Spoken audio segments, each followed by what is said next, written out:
Students, topic capital structure. Book की बात करें तो ये टॉपिक दो जगह आ रहा है, थर्ड ईयर में और थर्ड सेमेस्टर में। थर्ड सेमेस्टर सेकंड ईयर का पेपर है, यानी BCom second year third semester में, साथ ही साथ BCom pass course third year में, और साथ ही साथ बात करें तो ऑनर्स के अंदर अलग अलग जगह ये टॉपिक कवर होता है। कहीं एफएम की बुक में यानी फाइनेंशियल मैनेजमेंट में, कहीं ऑडिट और मैनेजमेंट अकाउंटिंग में। तो मैं साफ साफ कहना चाहूंगा, जो एमकॉम के बच्चे हैं, एमबीए के बच्चे हैं, BCom pass course third semester के बच्चे हैं, BCom pass course third year के बच्चे हैं, या फिर ऑनर्स के स्टूडेंट्स हैं, सभी के लिए एक कॉमन टॉपिक हम पढ़ने जा रहे हैं। टॉपिक का नाम कैपिटल स्ट्रक्चर। किस किस के लिए है? अगर आप BCom part second third sem से हैं तो आपके लिए है एफएम की बुक में। अगर आप बीकॉम थर्ड ईयर से हैं तो आपके लिए है। अगर आप एमकॉम के स्टूडेंट हैं और ईएएफएम से एमकॉम कर रहे हैं, आपके लिए है। अगर आप एमबीए कर रहे हैं तो आपके सिलेबस में पक्का पक्का आएगा। अगर आप ऑनर्स के स्टूडेंट हैं तो ऑनर्स में ईएफएम में भी है और कहीं कहीं एबीएसटी के में भी आता है। अलग अलग जगह सिलेबस में कवर होता है। टॉपिक का नाम मैं बोलना चाहूंगा कैपिटल स्ट्रक्चर, पूंजी संरचना। कैपिटल स्ट्रक्चर एक डिसीजन मेकिंग का चैप्टर है। मैं बोलना चाहूंगा सिलेबस में दो टॉपिक है, कैपिटल स्ट्रक्चर और theories of capital structure. Capital structure और थ्योरीज ऑफ कैपिटल स्ट्रक्चर हम पढ़ रहे हैं। कैपिटल स्ट्रक्चर, पूंजी संरचना। 20 मार्क्स का क्वेश्चन जनरली एग्जाम से पूछा जाता है। कभी कभी ऐसा भी हो जाता है कि 10 मार्क्स के दो छोटे क्वेश्चन दे दिए और क्वेश्चन के दो पार्ट कर दिए। चैप्टर से थ्योरी बहुत ज्यादा इंपॉर्टेंट नहीं है और मैंने जनरली कभी थ्योरी आती हुई देखी भी नहीं है। प्रैक्टिकल आता है। सर लेवल ऑफ स्टडी क्या है? लेवल ऑफ स्टडी मॉडरेट रहेगा, हार्ड नहीं है, वेरी हार्ड नहीं है, इजी। कुछ लोग कह सकते हैं जिनका प्रैक्टिकल अच्छा वो इस चैप्टर को इजी भी बोल देते हैं। आइए शुरुआत करते हैं चैप्टर पूंजी संरचना, कैपिटल स्ट्रक्चर। नए पेज पे लिखना शुरू कर सकते हैं आप लोग। कैपिटल स्ट्रक्चर हेडिंग डाल दीजिएगा। यूनिट सिस्टम सबके अलग अलग रहेंगे, है ना।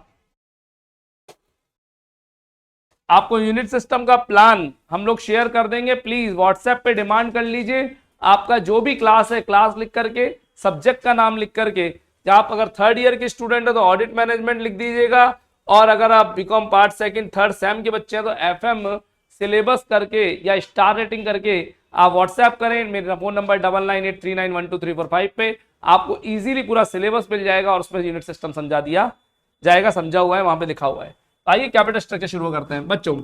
सेल्स में से माइनस होती है कॉस्ट और आपके सामने आता है EBIT, earning before interest and tax. लिख लीजिए please. Full form earning before interest and tax.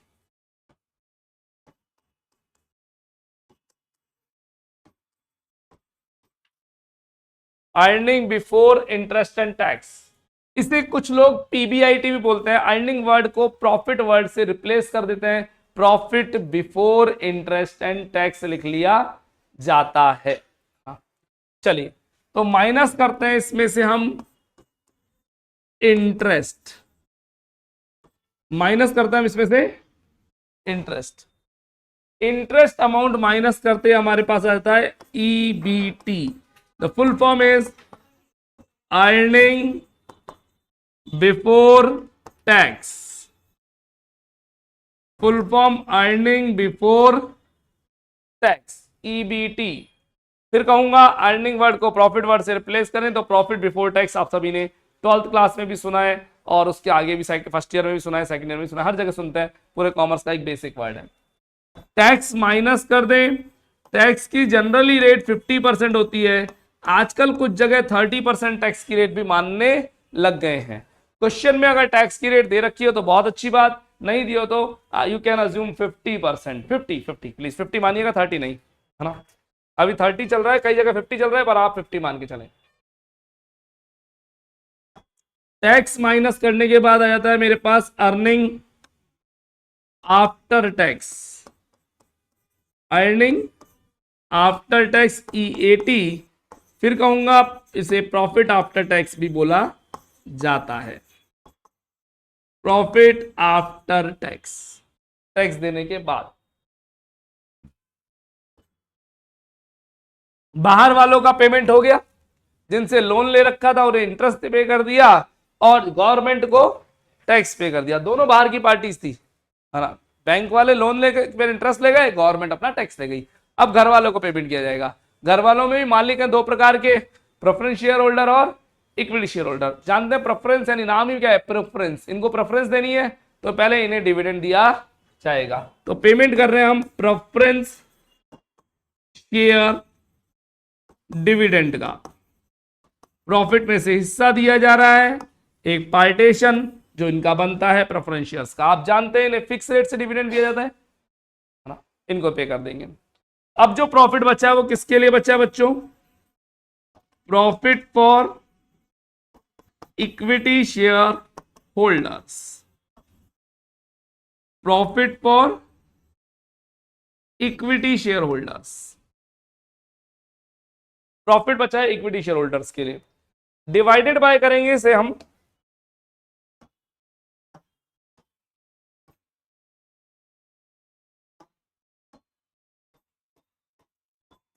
Total number of equity shares से।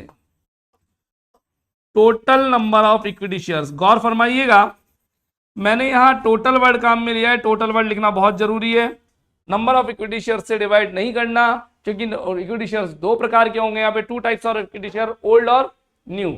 आपको ओल्ड और न्यू दोनों के टोटल से डिवाइड करना है, ये ध्यान रखिएगा। बच्चे न्यू से डिवाइड कर देते हैं, पूरा बड़े बड़े बुजुर्गों को भूल जाते हैं, पुरानों को भूलना नहीं है आपको। चलिए इससे आ जाएगा earning per share, EPS, earning per share EPS।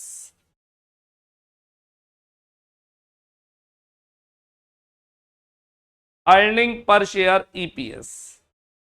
चलिए ये जो फंडा बता रहा हूं मैं, क्यों बता रहा हूं जरा सुनिएगा। चैप्टर क्या कहता है, आपको पैसों का अरेंजमेंट करना है अपने बिजनेस के लिए। मैंने अभी थोड़ी देर पहले अब जब रिकॉर्डिंग नहीं चल रही थी तो डिस्कशन भी किया था, और अभी वापस कर लेता हूं। अगर हमारी कंपनी को पैसों की आवश्यकता है, हमें अपनी एक नई ब्रांच और खोलनी है हरियाणा में, और रुपया चाहिए 250 करोड़, 250 CR रुपीज चाहिए, तो ये 250 CR रुपीज कहां से आएंगे, बोले कहीं ना कहीं से तो आएंगे, है ना। हमारे पास बहुत सारे ऑप्शंस हैं। डिसीजन लेना है पैसा कहां से अरेंज करें, कौन लेगा, शेयर होल्डर्स लेंगे। और डिसीजन लेंगे, जब डिसीजन ले रहे होंगे तो आपको सोचना पड़ेगा कि कहां से पैसा अरेंज करें। हम सब स्वार्थी इंसान है, वी ऑल आर सेल्फिश। हम सेल्फिश हैं क्या, हाँ हम सेल्फिश हैं। आप सेल्फिश हो, आपको अच्छा लग रहा है यहाँ बैठना, बैठे हो, आपके फ्रेंड को कहीं और अच्छा लग रहा हो, किसी और के साथ है, कहीं और एंगेज है ना। मुझे यहाँ पर आपको पढ़ाना अच्छा लग रहा है, 2 पैसे मिल रहे होंगे, है ना, तो मैं यहाँ पढ़ा रहा हूँ, है ना। मेरे फ्रेंड को कहीं और कुछ और अच्छा लग रहा है, वो वहां कुछ और कर रहे हैं, तो हम सब सेल्फिश इंसान है, ये बात तो फाइनल है। तो जब ये शेयर होल्डर भी तो सेल्फिश होगा, इसके 250 करोड़ रुपए लग रहे हैं, तो ये भी देखेगा मुझे जहां से फायदा ज्यादा हो वहीं से पैसा अरेंज करूं। बच्चों पैसा अरेंज करने के लिए हो सकता है आप लोगों को बैंक के आगे गिड़गिड़ाना पड़े, लेकिन एक बिजनेस को कोई बैंक के आगे गिड़गिड़ाना नहीं पड़ता। बिजनेस के आगे बैंक गिड़गिड़ाता है, लोन ले लो, लोन ले लो, लोन ले लो। क्या मेरी बात समझ आ रही है ना। तो जब बैंक बिजनेस के आगे गिड़गिड़ाता है लोन ले लो, तो बैंक बिजनेस के पास तो जितने बैंक उतने ऑप्शन, और उसके अलावा मार्केट में बहुत सारे ऑप्शन है। पैसा कहां से अरेंज करें डिसाइड करना, और उसके डिसाइडेशन के लिए ये फॉर्मेट आपके काम आने वाला है। क्या मेरी बात समझ आ रही है ना। जहां पे आपकी जिस ऑप्शन से आपकी अर्निंग पर शेयर सबसे ज्यादा हो वहां से ले लो। अब एक मजे की बात, क्या डिसीजन अर्निंग पर शेयर से लेना है भाई, 1 मिनट, डिसीजन कौन ले रहा है, शेयर होल्डर्स। शेयर होल्डर की कमाई को क्या कहते हैं, अर्निंग पर शेयर। तो वो तो अपना फायदा देखेगा ना, अर्निंग पर शेयर ज्यादा आनी चाहिए। लेकिन क्या share holder earning per share के लिए मार्केट में पैसा लगाते हैं? नहीं, ईपीएस के लिए पैसा नहीं लगाते। मैं आपको थोड़ा सा एक चीज समझाने की कोशिश करता हूं। आइए मैं थोड़ा सा एक नया पेज ले लेता हूं, इस पेज को हम सेव कर लेते हैं पीछे की तरफ, है ना। सुनिएगा बड़े ध्यान से।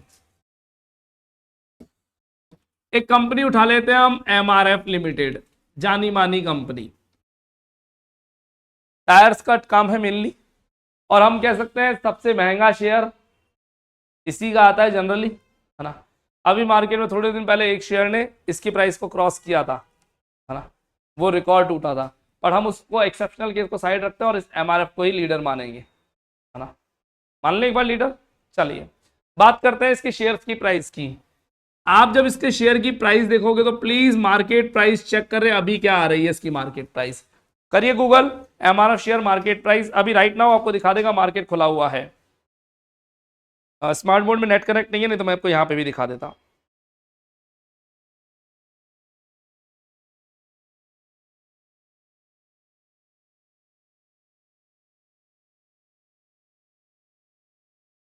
₹1,20,000।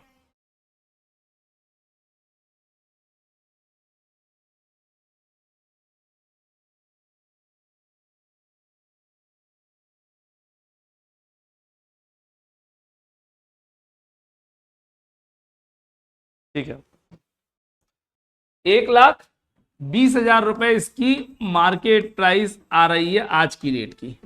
पता है हाईएस्ट कितना जाके आया है? 1,51,000, 51,283.40 रुपए हाईएस्ट जाके आया है।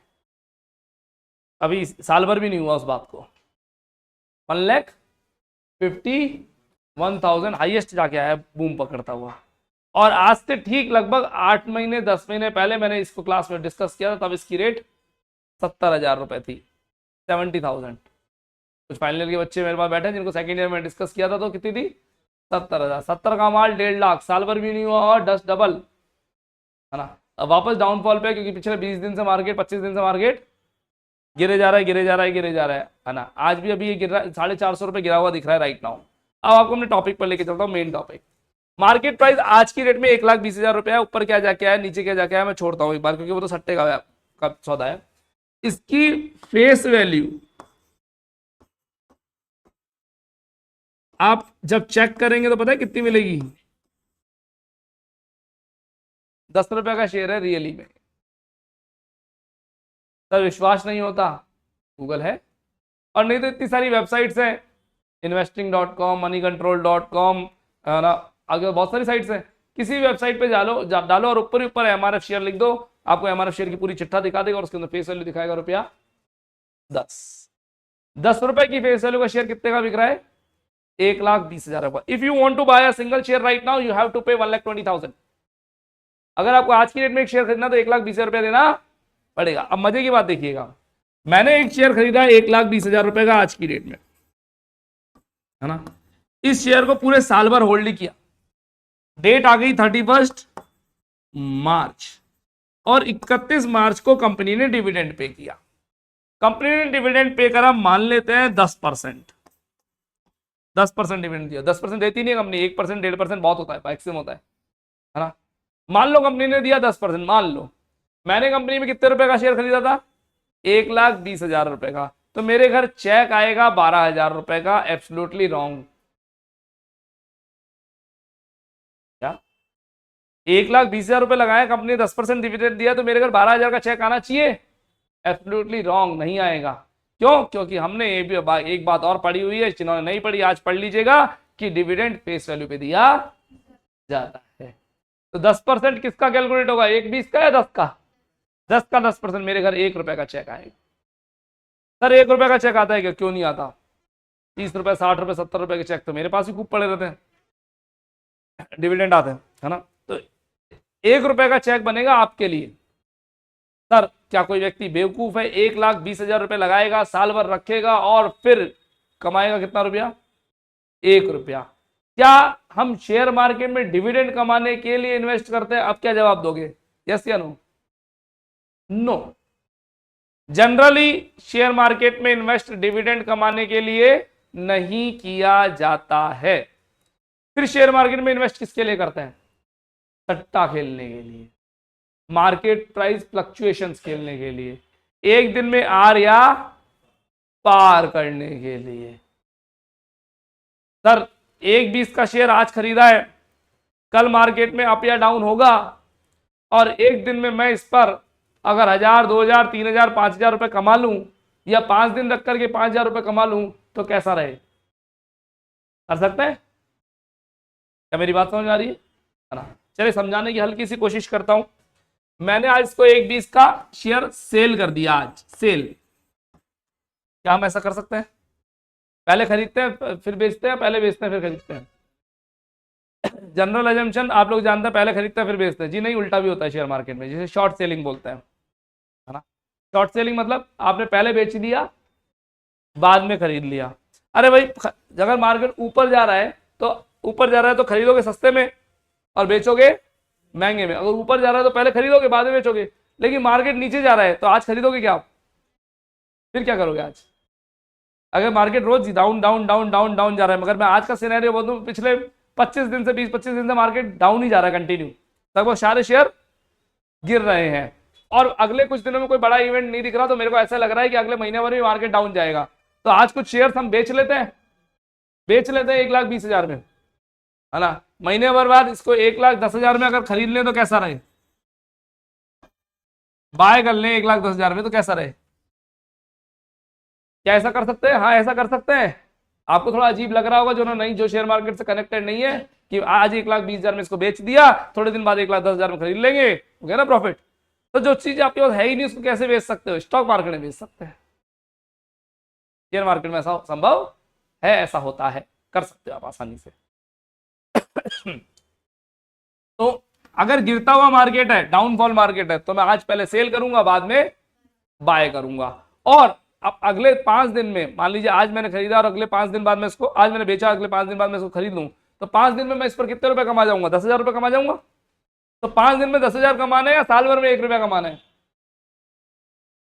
5 दिन में 10,000 कमाने हैं, साल भर में 1 रुपया। ऑब्वियसली 5 दिन में 10,000 कमाने हमको। लेकिन सीन उल्टा भी तो हो सकता है सर, आपने आज सेल कर दिया और मार्केट का मूड चेंज हो गया। आपकी एक्सपेक्टेशन थी market continuously going down, market गिरेगा, और शेयर मार्केट इसी का तो खेल है। आपकी एक्सपेक्टेशन से जस्ट ऑपोजिट जब हो जाता है, वहीं आप का बेड़ा पार, है ना। आपने सोचा ना मार्केट गिरेगा और मार्केट बढ़ने लग गया, आपने 1.20 का खरीद के बेच के बैठे हो, और ये हो गया 1.25 का। अब खरीदो 1.25 में, खरीदना पड़ेगा। अगर आपकी यहां पर कटिंग डेट आ गई है ना, ये वो बाद में समझाऊंगा कंसेप्ट, है ना, कभी और। कटिंग डेट आ गई है, आपको सौदा काटना पड़ रहा है, तो 1.25 में शेयर खरीदना पड़ेगा। 5,000 चूना भी तो लग सकता है 5 दिन में। तो ऑब्वियसली ये तो जुआ है। जी हाँ, ये सट्टा है, ये जुआ है, यहाँ गैम्बलिंग है पूरी की पूरी, और उस केस में आपको लॉस भी भुगतना पड़ सकता है। तो ये है रिस्क गेम। कौन सा? शेयर मार्केट वाला। तो यहां पर आप 5 दिन में अगर 5,000 10,000 कमाना चाहते हैं, तो आपको वहां पे मार्केट प्राइस फ्लक्चुएशन पे खेलना पड़ेगा। और मैं जो बात कहना चाहता हूं अपनी मुद्दे की, वो ये कहना चाहता हूं कि स्टॉक मार्केट में कोई भी डिविडेंड कमाने के लिए इन्वेस्ट नहीं करता। हम काय के लिए इन्वेस्ट करते हैं, मैं बताना चाहूंगा। कोई भी अर्निंग कमाने के लिए इन्वेस्ट नहीं करता कि अर्निंग पर शेयर, मुझे डिविडेंड नहीं चाहिए। अर्निंग पर शेयर मतलब डिविडेंड का बचा हुआ हिस्सा, है ना। फिर हम काय के लिए शेयर मार्केट में इन्वेस्ट करते हैं? मार्केट प्राइस फ्लक्चुएशंस के लिए, या तो ऊपर जाएगा या नीचे जाएगा। हमारा इंटरेस्ट 10 रुपए पे मिलने वाले डिविडेंड में नहीं है, हमारा इंटरेस्ट 1.20 की प्राइस गिरने या बढ़ने में है। क्या मेरी बात समझ में आ रही है ना? तो डिसीजन ईपीएस से लेना है क्या? नहीं। इस अर्निंग पर शेयर को हम लोग मल्टीप्लाई करते हैं प्राइस अर्निंग रेशियो से। पीई रेशियो होता है एक, प्राइस अर्निंग रेशियो। इससे मल्टीप्लाई करेंगे तो आएगी मार्केट प्राइस पर शेयर, एमपीएस, मार्केट प्राइस पर शेयर। और हमें बताओ, अब बताओ, आपको आपका इंटरेस्ट 10 रुपए पे मिलने वाले 1 रुपए के डिविडेंड में, 1,20,000 के प्राइस को देखने में, जल्दी बताओ। आप कंपनी के डिविडेंड आने की इंफॉर्मेशन का इंतजार करोगे, या आपकी नजरें शेयर की प्राइस पर रहेगी?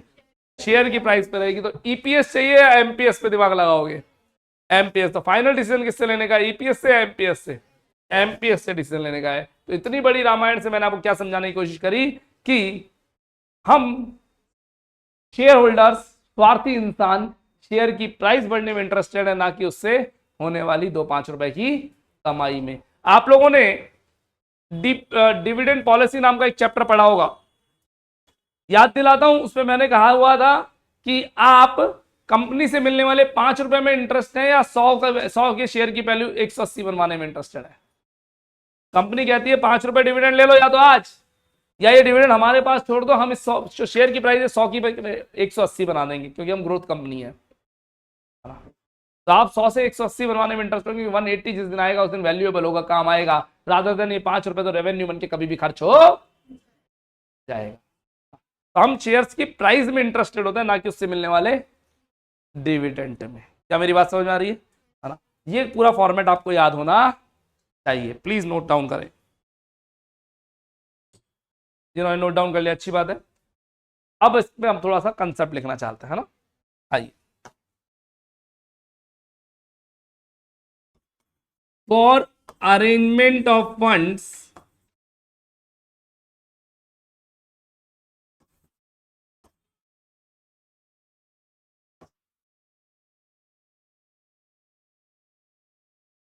line change, various options available in market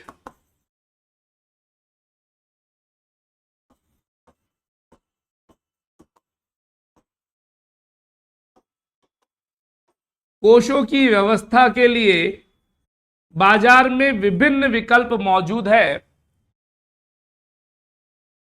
कोषों की व्यवस्था के लिए बाजार में विभिन्न विकल्प मौजूद है। We have to opt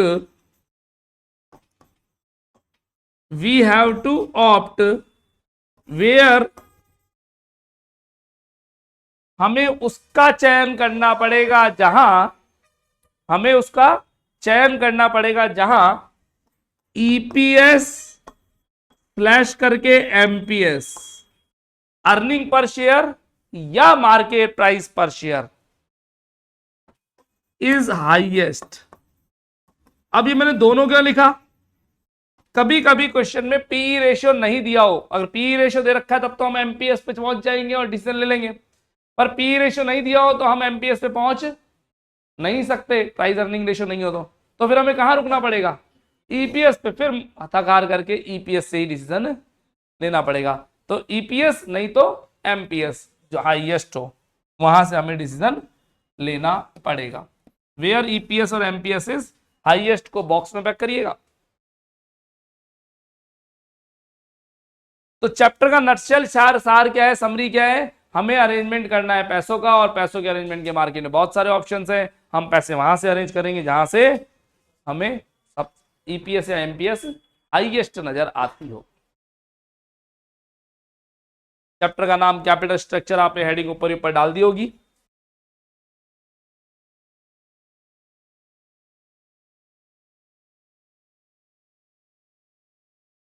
चलिए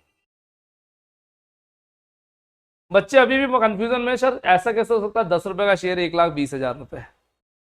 इट्स अ रियलिटी, ये वास्तविकता है। और आपको सच्चाई बता देता हूं, है ना, शेयर की प्राइस फेस वैल्यू सेबी ने फिक्स कर रखी है, या तो 1 रुपया होगी या 10 रुपया, बस, इसके अलावा कोई ऑप्शन ही नहीं है। सर हमने किताबों में पढ़ा है कि शेयर की प्राइस 100 रुपया, 50 रुपया, 12 रुपया, 15 रुपया, कुछ नहीं होती फेस वैल्यू, या तो 1 रुपया होती है या 10 रुपया, इसके अलावा कोई फेस वैल्यू होती ही नहीं है। सर हमने किताबों में पढ़ा है प्रेफरेंस शेयर, मार्केट में आज की डेट में एक भी प्रेफरेंस शेयर है ही नहीं। अगर आप शेयर खरीदना है तो मार्केट में इक्विटी शेयर ही मिलेगा, प्रेफरेंस शेयर है ही नहीं, किताबों में ओनली। सर हमने बुक्स में पढ़ा first call, second call, final call, allotment, ऐसा कुछ भी मार्केट में है ही नहीं, पूरा पैसा लमसम और विद प्रीमियम। सर प्रीमियम कितना? 10 की जगह 1,20,000, ये तो मार्केट प्राइस दिखा रहा हूं। पर जब शेयर आईपीओ आता है और पहली बार मार्केट में आता है तो हाँ 10 वाला शेयर 1200 1500 है ना आपको देखने को मिलता है ना। डिपेंड करता है, कोई शेयर 300 में भी होता है, कोई शेयर 30 में भी होता है, कोई 80 में भी होता है, तो कंपनी की वर्थ के ऊपर है ना, ऐसा कुछ नहीं कर सकते। और कई बार 10 वाला 12 15 20 रुपए में मिल जाता है, आपको डिपेंड करता है ना। मैं तो MRF इसलिए लेता हूँ तो आप लोग जानते हैं इस कंपनी को, और सबसे बढ़िया बात इसकी शेयर की प्राइस हाईएस्ट रहती है। चलिए तो तो इतना काफी रहेगा चैप्टर का नाम कैपिटल स्ट्रक्चर। कोई कंफ्यूजन हो तो हम और बात करेंगे। ये जो फॉर्मेट बनाया है ये फॉर्मेट हमारी मदद करेगा क्वेश्चंस करने में। अभी हमने कोई भी क्वेश्चन स्टार्ट नहीं किया है, क्वेश्चन स्टार्ट करने के लिए हम आगे प्रोसीड करेंगे, बट अभी आगे वाली क्लास में, कल क्लास में, है ना। आज के लिए इतना ही। जो बच्चे नए आए हैं मेरे से संपर्क में, प्लीज फोन नंबर नोट करें 9983912345, कॉलिंग और व्हाट्सएप दोनों के लिए। Thank you.